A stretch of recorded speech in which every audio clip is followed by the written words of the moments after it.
Did you know that your reactions to wakefulness are more important than the wakefulness itself?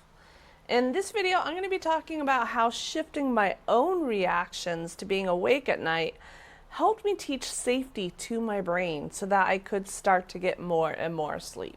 And for those of you who don't know me, my name is Caitlin and I am the owner and creator of the Sleep Makeover Method. I have been helping people overcome chronic insomnia since 2021. So if you are ready to learn how to shift your reactions in a way that's going to start teaching safety to your brain so that you can start sleeping more, let that natural sleep come back, then let's go ahead and get started. So when we wake up at night or when we can't sleep, how we react is going to make such a big difference in your recovery or whether you recover or not. If you react with stress, anxiety, struggle, fighting it, this isn't okay, this is going to send signals to the brain that there is danger. Now, this is a topic that's been overlapped in multiple videos in the past, but if you just make this one change alone, you can overcome insomnia for good.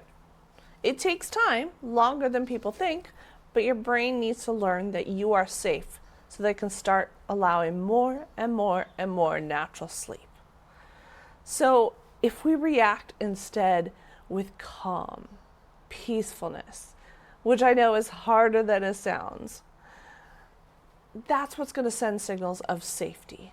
Now, yes, it's difficult to be like, oh, I'm okay. Yeah, I'm at peace when you really want to be asleep. But the more you can start to understand and shift your mindset to, well, I can't force sleep anyway. Trying to and getting stressed and frustrated is only making it even more difficult to sleep. Not just the fact that it's sending signals of danger, think of how you feel and how stressed out you feel. Is that conducive to sleep? No.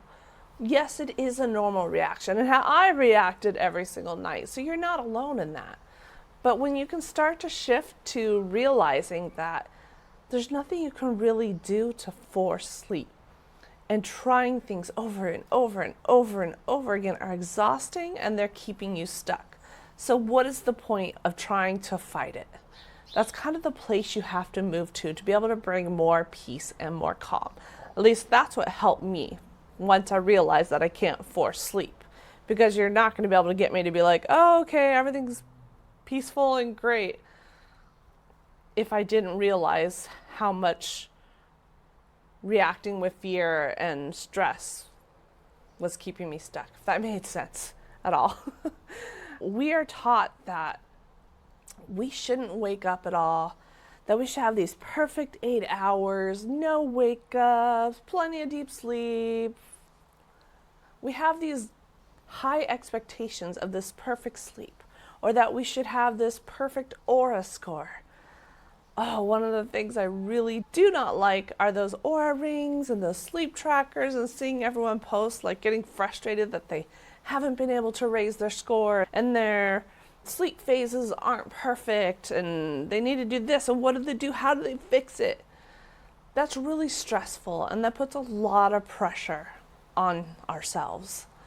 And it's not going to help anyone improve their sleep. Those things are not accurate and they only add a lot of stress and make you feel like you are broken. Historically, as I've talked about in the past, we never used to see sleep as something where you have to have it 8 hours straight, no wake ups, maybe once you can wake up and that's okay. Otherwise, it's considered like you have bad sleep, broken, bad quality. No, historically, traditional societies, cultures, they would wake up in the middle of the night. They would have times where they're up meditating, resting, tending to the fire, whatever. It was segmented sleep was normal and it wasn't seen as something to panic about, to try to fix, try to overcome, like there's something wrong with them. They just went with the flow. And when we wake up in the night and we're panicking or we can't fall asleep, that's where we start to get stuck in that insomnia cycle. So you can kind of think of going with the flow and reacting with calm, That is what's going to send signals of safety to your brain. So when you notice yourself you're going to sleep, maybe it's taking a while to fall asleep, or you wake up in the middle of the night, you can't fall back asleep. Before you start to notice when you start reacting with stress, with frustration, with feeling like you're broken, or just struggling and resisting and fighting, catch yourself and say, that's okay. This is a normal reaction. My brain is just trying to keep me safe. I'm going to take a few deep breaths. You can put your hand on your heart. Sorry, my microphone is in the way, so my hand's a little high, but put your hand on your heart and you're going to take a few deep breaths. And just remind yourself that you are safe, that resting is really great too. It's going to help you have more energy. It's regenerative. It's restorative, whatever word you want to use. And it's going to help you feel better the next day rather than reacting with panic and struggle and stress. So that's it. I hope that was helpful, and I will see you in the next video.